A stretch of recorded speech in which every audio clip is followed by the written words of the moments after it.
This coming week is all about the US economy and therefore the US dollar. Coming at a time where people are questioning the pathway for US rates, we have the FOMC minutes coming out, and then we see a raft of data headed up by the core PCE price index. Will we see inflation move towards the upside and essentially signal a confirmation of the delay in terms of expectations for the Federal Reserve rate cuts? Well, this is likely to be a key driver for the US dollar going forward. So let's pick the bones through what to expect and how this could move the greenback.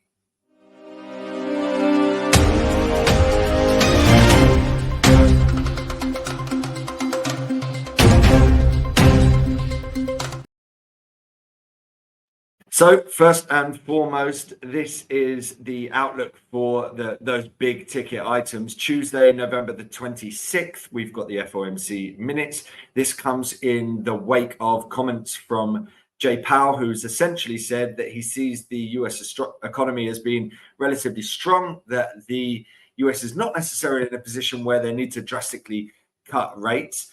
And we've been seeing a big shift over the course of the past month in terms of expectations for Federal Reserve interest rate cuts. It comes, of course, off the back of the US election, and the US election has brought about an expectation that we see higher inflation due to the potential policies of Donald Trump. And so inflation will be absolutely key. We've just seen the UK inflation coming in higher than expected, and therefore we look towards the Fed's favored core PCE price index metric as a key gauge of whether the US dollar strength continues or starts to abate. So what we're looking at here, core PCE on a monthly metric, 0.3 expected, and then 2.7 expected for the year-on-year metric.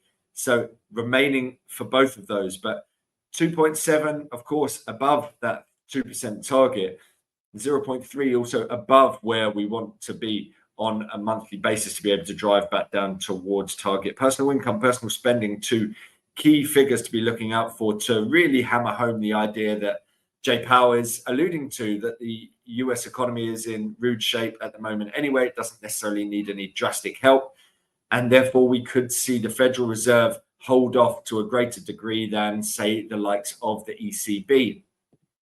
Well, this is the shift in the implied yield for the Fed's fund 30-day curve. So you can see here the shift in that curve between the yellow line and the red line. The yellow line indicating where we are today, and the red line showing where we were a month ago. So across the curve, looking forward, looking further out for where the Fed's funds are priced to be, it's significantly higher. So a slower pace of easing, but also a higher neutral rate. Essentially, it doesn't go as low as people had expected previously. And in actual fact, further out, you start seeing it potentially rise.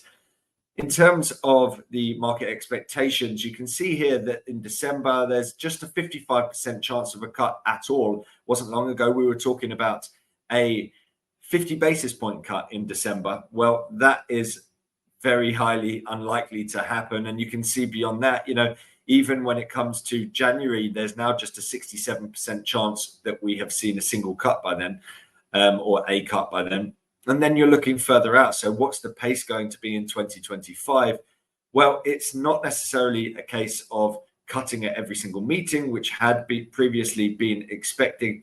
Now we're talking about every other meeting, every quarter. And so this is standing in stark contrast to certain countries that are expected to see quite rapid downside in terms of rates, the likes of the ECB, the likes of Bank of Canada. And so the adjustments in terms of market expectations will be absolutely key for this week in driving the likes of the US dollar. Here's the overview in terms of a few of the key inflation metrics you want to be looking out for. Essentially, you've got the likes of the CPI, you've got the likes of the core CPI and the core PCE, all of them above target, but CPI and core PCE both around the 2.6, 2.7 mark. And so the question mark is, do we see core PCE flatlining or moving towards the upside as we go forward? Well, here's a breakdown in terms of just the core figures. And so if you look at the orange bars, generally they do follow, if you look at the sort of histogram in the middle, generally they do follow the trajectory of the likes of the core CPI, and you can see that the core CPI came in at 0.28, which is below the prior month of 0.312. So that could signal a little bit of downside in the core PCE if we similarly follow the trajectory, but it didn't move much lower, and also it's still well over and above where it needs to be on a monthly basis to signal a return to target. You can see the relatively low metrics for CPI in particular through May, June, and July. Well, for the PCE number, it was really only May and July and August that we saw sort of decent numbers, kind of where we want them to be. But beyond that, most of the figures over the course of the past year have been relatively elevated. Now, if we look at these monthly figures on the sort of left-hand side of it, well, this time around we're seeing October stripped out, and the October core PCE figure from last year was relatively low. It's below that 0.2 mark. So I think there's a good chance that we actually see it moving towards the upside in terms of the year-on-year figure. The 5-month annualized number at the bottom, we can see that it's moving towards the upside according to that CPI reading. So do we see the core PCE figure moving upwards also? Potentially. And if that happens, it really hammers home that point that the Federal Reserve don't need to act in too much of a drastic manner. They have the potential for a resurgence of inflation. They have an economy that, in the words of Jay Powell, is in good health and doesn't necessarily need them to cut rates at a rapid clip. This is a strong part of why we're seeing that inflation. ISM services PMI, be it the headline figure, which is the orange line, or the prices paid, so the inflation metric within that ISM services PMI, both highly elevated, certainly notably that services PMI figure moving towards the upside, but the prices paid figure has been elevated for some time now and points towards that sort of main bulk of inflation that's come from services remaining in place as we stand. Here is a chart that shows you the Citibank Economic Surprise Index charted alongside the 10-year yield. Now, notably, we did see a sort of break between the two in the past, but now moving very much in lockstep. And so this highlights the fact that the data is coming out better than markets are expecting across many of the different US economic data points. And that really hammers home what the Federal Reserve is saying. So if we continue to see strong economic data, it should be good for the US 10-year yield. And by that, it also means likely good for the US dollar. As you can see here, the relationship between the 10-year yield and the dollar index. So what does that mean? If we see stronger than expected data, so when we're looking at personal spending, personal income, core durable goods, these kind of data points, if we see better than expected figures, that feeds into this narrative of the data coming in stronger than expected. It feeds into the narrative that the Federal Reserve don't need to act as swiftly, and it feeds into that dollar strength story as well.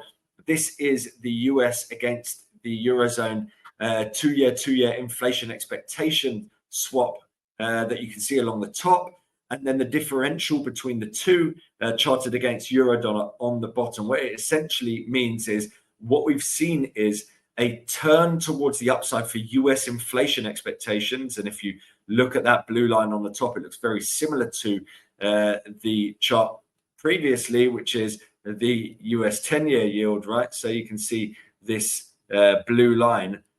That is essentially the same kind of move that you're seeing in the two-year over in the US of late.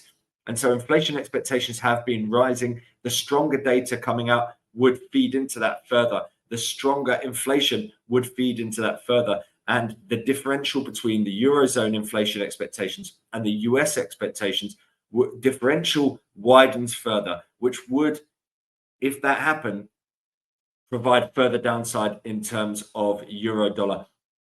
So that's exactly what we're going to look at this time around. I'm going to bring up the monthly chart for Eurodollar. Let's just get it into a bigger perspective. So what we can see here is the monthly time frame, right? So we're not messing about here. This is a big boy trend. Essentially, you're looking from the peaks back here in 2008 all the way to where we are now. Time and time again, you're seeing lower high, lower high, lower high, again. And what have we seen recently? a rebound with the peak in mid-2023, hitting the 61.8, but we didn't get back up towards that trendline resistance.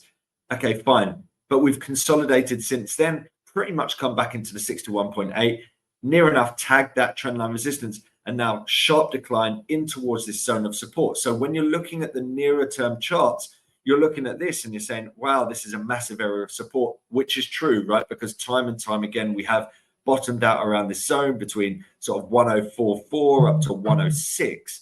But nonetheless, you can see that from a wider perspective, there is the basis for us to think that we're going to break lower from this at some point. Whether it happens this time around or not remains to be seen. But certainly what we're talking about in terms of inflation expectations, inflation data, in terms of economic data out of the US, there's a good reason why the US is probably going to be powering onwards and, you know, strong sentiment with Donald Trump in charge, whereas the Eurozone continues to flounder, quite frankly, especially because trade relations between the two regions are probably not going to be too favorable for the Eurozone, which currently has a massive trade surplus with the US in terms of goods. So near-term price action, here's the 4-hour chart. You can see that we've sort of broken down lower highs, lower lows into sort of consolidation mode at the moment, now sort of heading lower in towards this area of support. So the key thing here is, you know, if we see a break up out of this area, you'd be looking for a break through your 106 kind of area, 106.1. If that happens, then it looks like there's a good chance that we could maybe see a bit more of a protracted upward retracement phase. But it doesn't look like that. It looks like we're seeing a shallow retracement. Let me just get this on here and put it into shallow retracement mode. And it's a 23.6. It's the most shallow retracement you can get. The bears are well and truly in charge for euro dollar. We, of course, are in a key support zone, and that means that we would feel more confident if we break the 1044 support level, which is the low here from October 2023. But from a wider perspective, it looks bearish. And in terms of the near-term perspective, the trend is downward. Now that we're at this key juncture in terms of this support zone that you can see on the sort of daily and on the weekly time frame, notably the weekly time frame, a break through this zone could really see this pair give way, especially so if we see strong economic data coming out of the US, and particularly so if we see strong inflation data coming out in the form of that core PC price index measure. And we can see, if I bring it all the way back to where